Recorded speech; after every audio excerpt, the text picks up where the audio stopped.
نحمده ونصلي ونسلم على رسوله الكريم اما بعد فاعوذ بالله من الشيطان الرجيم بسم الله الرحمن الرحيم صدق اللہ العلی العظیم. رب العالمین ہمیں نور قرآن پاک سے منور فرمائے، آمین.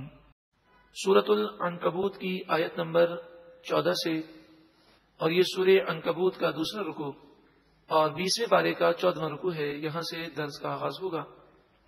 وَلَقَدْ أَرْسَلْنَا نُوحًا إِلَىٰ قَوْمِهِ، اور بے شک ہم نے حضرت نوح علیہ السلام کو ان کی قوم کی طرف بھیجا.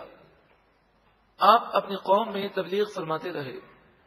فَلَبِثَ، پس آپ رہے، فِيهِمْ، ان لوگوں کے درمیان، أَلْفَ سَنَةٍ إِلَّا 50 عَامًا، 950 سال تک آپ تبلیغ فرماتے رہے، مگر آپ کی قوم نے، کافروں نے آپ کو تسلیم نہ کیا. فَأَخَذَهُمُ الطُّوفَانُ، بس انہیں طوفان نے پکڑ لیا.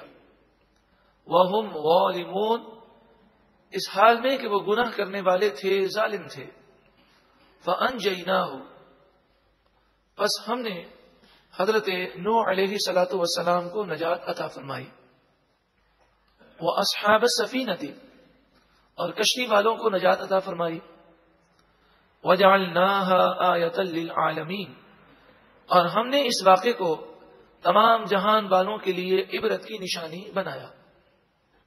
وَإِبْرَاهِيمَ، اور ابراہیم علیہ الصلوۃ والسلام کو ہم نے بھیجا. اذ قال لقومه، جب آپ نے اپنی قوم سے فرمایا، اعبدوا اللہ، تم اللہ کی عبادت کرو. واتقوہ، اور تم اللہ سے ڈرو. ذالکم خیر لکم ان کنتم تعلمون، یہ تمہارے لیے بہت بہتر ہے اگر تم جانو.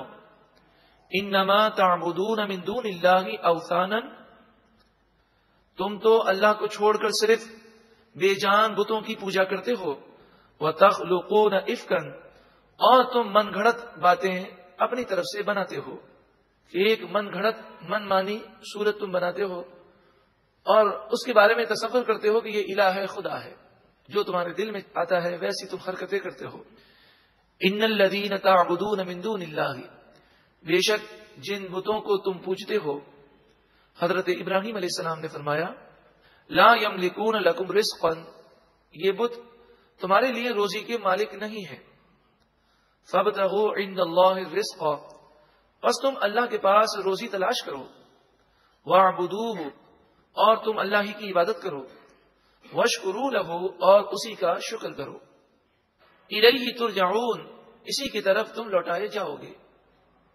وَإِن تُكَذِّبُوا، اور اگر تم اسے جھٹلاؤ، میری ان باتوں کو اگر تم تسلیم نہیں کرتے، فقد، پس بے شک کذب امم من قبلکم، تم سے پہلے لوگوں نے بھی نبیوں کو جھٹلایا.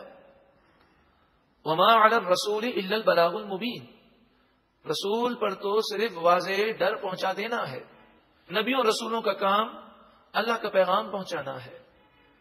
اولم یرو، کیا انہوں نے نہ دیکھا، غور نہ کیا، کیف یبدی اللہ الخلق، کیسے اللہ تعالی مخلوق کو پیدا فرماتا ہے. ثم یعیدہ، پھر وہی اللہ اس مخلوق کو دوبارہ پیدا کرے گا. انسان اور جنات کو دوبارہ پیدا رب العالمین فرمائے گا. ان ذلک علی اللہ یسیر، بے شک یہ سب کچھ کرنا اللہ پر بہت آسان ہے. قل، اے محبوب آپ فرمائیے، سیروا فی الارض، زمین میں چلو پھرو. فانظروا، پھر غور کرو. کیف بدأ الخلق، اللہ کی مخلوق دیکھو، پہاڑوں کو دیکھو، دریاؤں کو دیکھو، چرند پرند درندوں جانوروں کو، جنگلات کو دیکھو اور غور کرو. کیف بدأ الخلق، اللہ تعالیٰ نے کیسی مخلوق پیدا فرمائی. ثم اللہ ينشئ النشأة الآخرہ، پھر اللہ تعالیٰ دوسری مرتبہ پھر پیدا فرمائے گا. ان اللہ علی کل شیء قدیر، بے شک اللہ تعالیٰ ہر چاہت پر قادر ہے.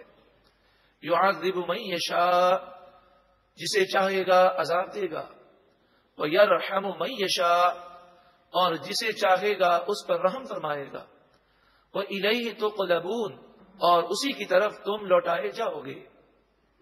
وما انتم بمعجزین فی الارض ولا فی السماء، زمین میں اور آسمان میں تم اللہ کو عاجز نہیں کر سکتے، یعنی اللہ کی گرفت سے اور عذاب سے تم نہیں بچ سکتے۔ وما لکم من دون اللہ من ولی ولا نصیر، اللہ تبارک و تعالی عذاب فرمائے تو اللہ کے عذاب سے بچانے والا اللہ کے مقابلے میں نہ کوئی تمہارا دوست ہوگا اور نہ کوئی تمہارا مددگار۔ اس رکوع میں نصیحت ہے کہ جس طرح حضرت نوح علیہ الصلوۃ والسلام اور حضرت ابراہیم علیہ الصلوۃ والسلام نے جس قوم کو تبلیغ فرمائی، اس قوم نے، ان کافروں نے آپ کی نصیحتوں کو قبول نہیں کیا، اسی طرح آج کل کے کفار، یہود و نصارہ یا گناہگار لوگ آج ان نصیحتوں کو قبول نہیں کرتے، تو ایک نہ ایک دن موت ان کی لذتوں کو اور ان کی عیاشیوں کو ختم کر دے گی، اور جیسا وہ کر رہے ہیں ویسا قبر میں صلہ پائیں گے۔